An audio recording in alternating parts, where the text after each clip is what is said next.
আসসালামু আলাইকুম বন্ধুরা, দেখো পেঁয়াজ লাগাচ্ছি। কড়াইশুঁটি আর মটর দিয়ে ঘুগনি করবো। এটা দিয়ে আদা রসুন দিয়ে, এটা তো হলুদ দোয়াই আছে, কষা হচ্ছে। অনেকদিন রোজার সময় এই আজকে 16টা রোজার সময় করে দেখাচ্ছি। শরীরটা ভালো ছিল না জন্য সেদিন মাদের বাড়ি গেছিলাম, সেটাই দেখিয়েছি। দুটো মিক্স করা আছে, কড়াইশুঁটি আর মটর। আমার ছেলে এইটা দিয়েই ভালোবাসে।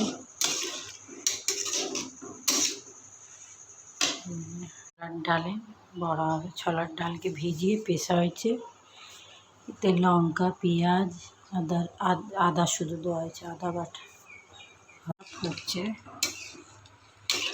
হলুদই হয়, হলুদ বেশি দিই, জিরে করে দিয়েছি। তাও যে ডাল দেখাচ্ছিলাম ওর বড়া।